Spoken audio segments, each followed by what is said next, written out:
तो अब तक आपने देखा जैसे ही प्रीतम अपने घर पहुंचा, उसने देखा उसके पापा की लाश जमीन पर पड़ी हुई थी, आंखें बाहर निकली हुई। ऐसी हालात में जिसे कोई भी देखे उसकी रूह कांप जाए। इस सब से संभल के प्रीतम ने अपने भाई प्रज्वल को घर में हर जगह ढूंढने की कोशिश की, लेकिन प्रज्वल प्रीतम को कहीं नहीं मिला। प्रीतम ने बिना देर किए फौरन पुलिस को फोन किया। पुलिस मौके पर पहुंची और सुरेश की लाश को घर से बरामद किया। फॉरेंसिक टीम ने लाश की जांच की, लेकिन जैसे ही उन्होंने लाश की हालत देखी, पुलिस वाले भी सुन पड़ गए। प्राइमरी रिपोर्ट में लिखा आया, मौत का कारण ट्रॉमा की वजह से कार्डियक अरेस्ट। पुलिस भी समझ रही थी ये कोई आम केस नहीं है। जांच पूरी होने के बाद सारे पुलिस वाले चले गए। मोहल्ले के लोग प्रीतम को दया भरी निगाहों से देख रहे थे, पर वो कर भी क्या सकते थे। सुरेश की डेड बॉडी को पोस्टमार्टम के लिए भेजा गया।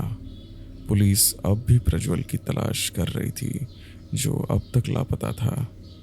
खैर, अब रात हो चुकी थी, घर अब साफ था और प्रीतम बिल्कुल अकेला मायूस होकर एक कोने में बैठा हुआ था।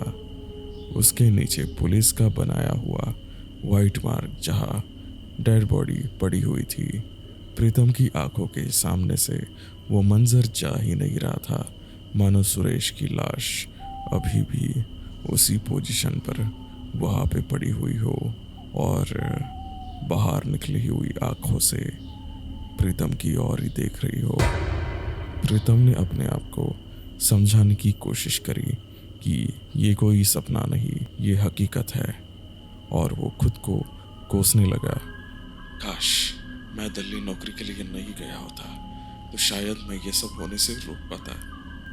यही सब सोचते सोचते उसकी नज़र दीवार पर गई। वहाँ उसके पुरखों की तस्वीरें टंगी थी, लेकिन अब उसे अपनी माँ की तस्वीर में कुछ अजीब दिखा।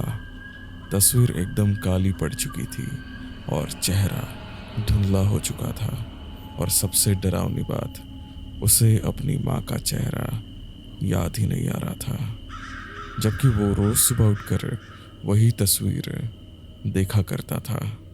प्रीतम ने अपनी माँ को कभी नहीं देखा हुआ था, क्योंकि प्रीतम जब छोटा था तभी उसकी माँ इस दुनिया से उसे छोड़ के चली गई थी। और जब भी उसने अपने पापा सुरेश से माँ के बारे में पूछा तो वो यही कहते थे, वो एक हादसे में गुजर गई थी जब तुम बहुत छोटे थे। पर अब तस्वीर में चेहरा एकदम धुंधला हो गया था और याद भी नहीं आ रहा था कि उस तस्वीर में माँ कैसी दिखती थी, उसका चेहरा कैसा था। तभी अचानक बाहर से किसी औरत की जोर से चीख सुनाई दी। प्रीतम बेटा, मुझे बचाओ। प्रीतम को लगा कि ये उसकी माँ की आवाज़ है। वो उस आवाज़ से खींचता हुआ घर के बाहर निकल गया। जैसे ही उसने दरवाज़ा खोला और बाहर आया, सब कुछ धुंधला हो गया था, जैसे वो किसी और ही दुनिया में चला गया हो। जब वो घर में था तब रात हो रही थी, लेकिन अब शाम का समय था। तभी घर के पीछे से उसके पापा सुरेश की आवाज़ सुनाई दी। हाँ, वही कुएं के पास से। प्रीतम भागकर वहां गया और देखा सुरेश कुएं के पास खड़ा हुआ है। उनके सामने एक औरत पेड़ से बंधी हुई है। सुरेश अब जवान दिख रहा था। ये सब देखकर प्रीतम समझ गया था कि वो अतीत की यादों में चला गया है और वो बीते वक्त की झलक देख रहा है। प्रीतम झाड़ियों के पीछे छुपकर सब देख रहा था। एक आदमी वहां बैठा था, शायद कोई तांत्रिक, जो आग के सामने काले कपड़ों में कुछ पोटलियों के साथ मंत्र पढ़ रहा था। वो कोई साधु जैसा नहीं लग रहा था। उसके चारों ओर आग भड़क रही थी। उसने अपने गले में बहुत सारे मालाएं पहनी हुई थी। वो अपने एक हाथ में इंसानी खोपड़ी पकड़े हुए बैठा था। उसके पास में ही सुरेश भी बैठा हुआ था और सामने वो औरत जो पेड़ पे बंधी हुई थी, पर उसका चेहरा अभी भी धुंधला था। प्रीतम लाख कोशिश कर रहा था लेकिन उस औरत का चेहरा नहीं देख पा रहा था। प्रीतम समझ नहीं पा रहा था कि वो महिला कौन है, क्या वो उसकी माँ है या फिर कोई और। तभी वो तांत्रिक बोला, सब कुछ ले आए ना जो लाने को कहा था। सुरेश बोला, जी जी सब ले आया हूँ, कृपया विधि शुरू कीजिए। तांत्रिक ने चेतावनी दी, ध्यान रखना, ये विधि चाहे कुछ भी हो जाए रुकनी नहीं चाहिए। अगर एक बार भी रुक गई तो नतीजा बहुत ही भयानक होगा, हद से ज्यादा बुरा। सुरेश ने हामी भरी, जी मैं पूरा ध्यान रखूंगा कि कोई रुकावट ना आए, आप शुरू कीजिए। फिर तांत्रिक ने अपनी विधि शुरू की। मंत्रों के साथ उस पेड़ से बंधी हुई औरत की हालत बिगड़ने लगी। वो जोर जोर से चिल्लाने लगी जैसे उसका गला अभी फट जाएगा, और फिर अचानक जोर से वो हंसने लगी। वो हंसी किसी इंसान की नहीं थी, मानो वो हंसी इस लोक से ही नहीं थी। अब वो औरत अब आम औरत नहीं रही।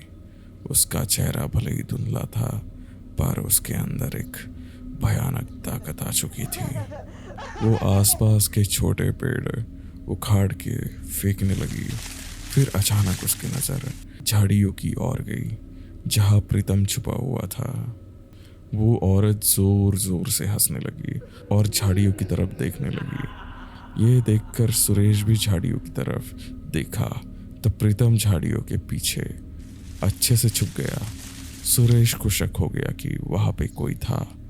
वो जैसे ही वहां से उठ के झाड़ियों के पास बढ़ने वाला था, घर के अंदर से एक बच्चे की रोने की आवाज आई। वो आवाज सुनकर प्रीतम को कुछ अजीब सा एहसास हुआ, जैसे उसका सर भारी सा लगने लगा और प्रीतम वहीं पे बेहोश हो गया। जब प्रीतम की आंख खुली तो उसने खुद को माँ की तस्वीर के नीचे बेहोश गिरा पाया। वही धुंधला चेहरा, वही पुराने सूखे हुए फूलों की माला। प्रीतम के मन में बहुत सवाल थे। क्या उसने अभी जो देखा, क्या वो सिर्फ एक सपना था या फिर अतीत का एक सच? प्रीतम ये सब सोच ही रहा था कि फिर उसने सुना घर के बाहर से कहीं दूर से आवाज आ रही थी।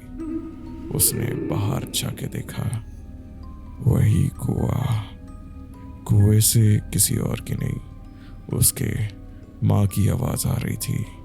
तो क्या प्रीतम की माँ जिंदा है? प्रज्वल कहाँ है? क्या सुरेश ने काला जादू से उसकी माँ को मार डाला था या फिर सब कुछ और ही था? आखिर ये सब का राज क्या है?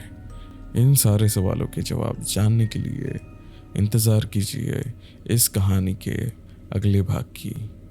अगला पार्ट तभी आएगा जब स्टोरी पे 30 लाइक्स और 250 सब्स कंप्लीट होंगे।